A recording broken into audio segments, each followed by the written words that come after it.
So Coyote versus Acme. The reports of its death have been greatly exaggerated. It may finally see the light of day, after all, with Ketchup Entertainment's potential acquisition of the rights from Warner Brothers. This would reportedly be a roughly $50 million deal to put the film in theaters in 2026.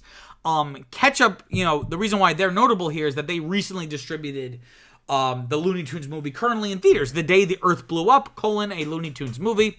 This was also a movie given up by Warner Brothers Discovery and shopped around to other distributors. It's made about $9 million at the worldwide box office so far, which it's still kind of flopping because of the budget, which I think is around like 15 or something. But it's had like zero advertising. And actually this past week, it actually had a 6% jump. So, maybe it could end up kind of turning, not a profit, but at least doing a little bit better in terms of having some staying power in theaters and good word of mouth, right? But looking at Coyote versus Acme. So this is a film based on a 1990 article from the New Yorker. And here's the description of the premise from Wikipedia, saying, quote, "After every product made by the Acme Corporation has backfired on Wile E. Coyote, Wile and then E as the middle initial, in his pursuit of the Roadrunner, a down-and-out billboard human attorney represents Wile in his lawsuit to sue Acme. A growing friendship between Wile E. Coyote and his lawyer motivates their determination to win the court case, as it pits them against the intimidating boss of Wile's lawyer's former law firm, who now represents Acme," end quote. And it was described as kind of almost like a Roger Rabbit-esque live-action animation hybrid film. And people who have seen it said it's pretty good. I think, some of the discussion about it has been a little overblown, being like, this movie was going to be like the greatest movie ever. It probably wasn't going to be the greatest movie ever.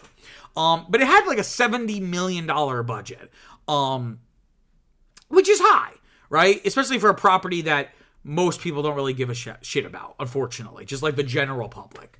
So at a certain point, Warner Brothers Discovery, now Warner Brothers Discovery, right? Because this is when Warner Brothers and Discovery merge. David Zaslav becomes the CEO. And he decides to cancel the film in order to get a $30 million tax write-off. This was like one of several films that Warner Brothers axed for the same reason, like Batgirl and like another Scooby-Doo animated movie for theaters. This move, for all of those films, but especially Coyote versus Acme, the backlash was vocal, persistent, and severe. Even from like the people who made the film, with Will Forte saying even as recently as a month ago, quote, "It is such a delightful movie. It deserves so much better. I can't tell you possibly why the decision was made not to release it, but it makes my blood boil," end quote.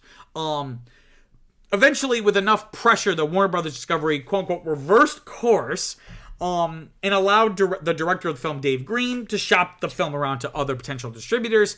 And I think I even did a story about it on the channel that studios like Netflix and Amazon were interested, but nothing ended up coming to fruition. So now it's potentially finally gonna see the light of day, which, again, for better, this is not like a film in development, or like, it was basically finished. Films should never be canceled like that. When they're that far along, right? And I'm sure legally and by like the letter of the law, this would not make sense or work out, but I heard someone make an argument like, if it's for a tax write-off, okay, so then at that point, it's basically you're getting paid by taxpayers, so the film belongs to the taxpayers, and it should just be released and now be public domain. Again, I'm sure there's like actual legalese that would be like, okay, that actually isn't how that would work, but like on principle, like it seems wrong that we as the taxpayers are going to pay you to not release this product, right? Because at the end of the day, cinema is art. I hope that's not, not to be controversial, but in line with my buddy Marty Scorsese. Marty Scorsese says cinema is art, right? It obviously, at least in the United States, it's so intertwined with the business capitalistic side of things, but it does not and should not exist solely to make money. And it's just a shame that this was canceled, and I hope that we can at least see it. I don't care how we see it. I don't care if it's in theaters or on streaming. I just want people to at least see this movie. This finished movie should be available for posterity, for future generations. Wow, what an interesting story. I'm sure you have some thoughts about the topic, so comment below, let me know what you think. Also, don't forget to like and subscribe. It really, really helps people find the channel and makes me feel all warm inside. Until next time, I'm Peter Mancuso. Peace out.